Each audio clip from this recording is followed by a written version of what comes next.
2026 թվականի խորհրդարանական ընտրություններին ընդառաջ քաղաքական ուժերը դիրքավորվում են, չնայած քվեարկությանը դեռ 5 ամիս կա, արդեն ուրվագծվում են հնարավոր դաշինքներն ու մասնակից կուսակցությունները։ Այսօր ընտրություններին մասնակցության մասին հայտարարեց Դաշնակցությունը, նախընտրում են դաշինքային ձևաչափ։ Այս ուժը նախորդ ընտրություններին դաշինք էր կազմել երկրորդ նախագահ Ռոբերտ Քոչարյանի հետ։ Կա որոշում արդեն, որ դաշինքը ով է ղեկավարելու, կրկին երկրորդ նախագահ Ռոբերտ Քոչարյանը եւ որ այլ ուժերի հետ է այս պահին բանակցություններ ընթանում։ Այդ մասին դեռ որոշում չկա, տեսեք, որպեսզի հասկանանք ընթացքը, Դաշնակցությունը որոշել է մասնակցել դաշինքային ձևաչափով։ Հիմա մենք արդեն պետք է տեղի ունենան քննարկումներ, խորհրդակցություններ, բանակցություններ։ Ռոբերտ Քոչարյանն ընտրություններին մասնակցելու մտադրության մասին հայտարարել էր ավելի վաղ 2025 թվականի հոկտեմբերին առանց մանրամասնելու ձևաչափը։ Երկրորդ նախագահը հայտարարել էր, որ մասնակցության նպատակը Փաշինյանին հեռացնելն է, չհստակեցնելով ինքը վարչապետի թեկնածու լինելու է, թե ոչ։ Եթե մեր թիմում հայտնվի մեկը,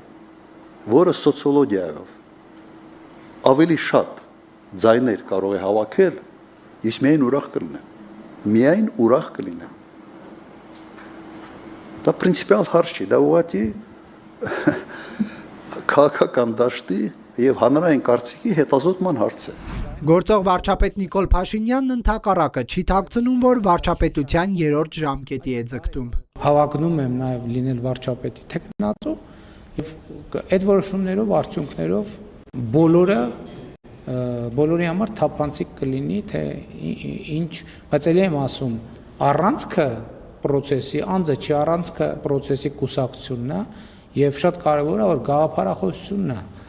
Երրորդ նախագահ Սերժ Սարգսյանի ղեկավարած Հանրապետականը դեռ չի հստակեցնում 8 տարի անց ընտրություններին մասնակցելով փորձելու է իշխանության գալ, թե ոչ։ Հանրապետականն ավելի վաղ հայտարարել էր խորհրդարանում Փաշինյանին անվստահության գործընթաց սկսելու մասին։ ՀՀԿ-ն կմասնակցի, պարոն Սարգսյան, ամեն դեպքում, եթե իմպիչմենթը չհաջողվի։ Տեսնենք, իրավիճակից առաջ դեռևս չեմ ուզում եզրակացություններ անել, բայց մենք ժամանակին կհայտարարենք մասնակցելու կամ չմասնակցելու։ Փաշինյանին անվստահություն հայտնելու գործընթացում ի հայտ եկան Ռոբերտ Քոչարյանի եւ Սերժ Սարգսյանի միջև առկա հակասությունները։ Հայաստան դաշինքի падգամավորները տևական ժամանակ չէին ստորագրում պատիվ ունեմի նախագծի տակ, որով պետք է իմպիչմենտ նախաձեռներ։ Տարաձայնություններն այնքան խորացան, որ Քոչարյանի եւ Սարգսյանի թիմակիցները միմյանց սկսեցին բացահայտ մեղադրել Նիկոլ Փաշինյանին իշխանություն բերելու համար։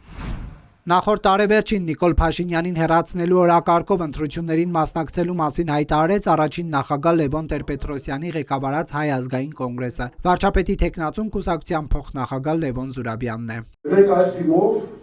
գնալու ենք շատ լուրջ ընտրաշավի եւ ես վստահ եմ, որ ճիշտ քայլերի դեպքում մենք կհասնենք հաղթանակի։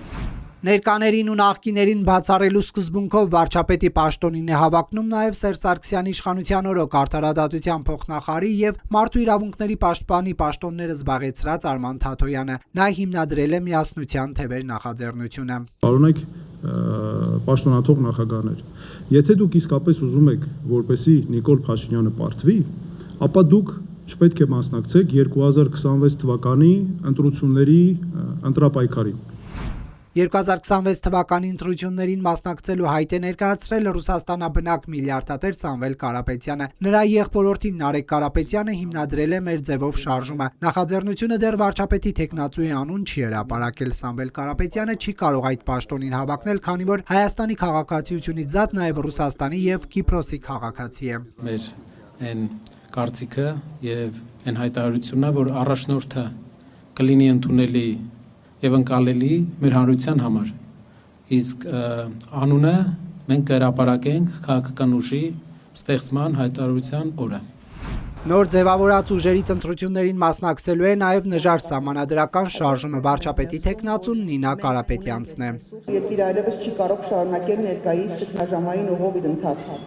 Ժողովուրդը պետք է ստանա իր սահմանությամբ ամրագրված իշխանությունը եւ վերականգնի վստահությունը սեփական պետության նկատմամբ։ Երևանի նախկին քաղաքապետ Նիկոլ Փաշինյանի հետ հեղափոխական ուղի անցած Հայկ Մարությանը նույնպես վարչապետ է ուզում դառնալ նոր ուժ է հիմնադրել։ Այո, մենք մասնակցում ենք մյուս տարվա ընտրություններին, մասնակցում ենք մեր թիմով, այն է Նորույշ կուսակցությունով, սա մեր կուսակցությունն է, որը ունի սոցիալ-դեմոկրատական ուղղվածություն։ Բարգավաճ Հայաստան կուսակցության ղեկավար Գագիկ Ծառուկյանը չի հստակեցրել ընտրություններին մասնակցելու է, թե ոչ, սակայն առաջարկ Հայաստանին նախագիծն է իրականացնում, որտեղ քննարկվում են երկրի խնդիրները։ Ընտրություններին շուրջ կես տարի է մնացել, չի բացառվում նոր ուժերի եւ թեկնածուների ի հայտ գալը։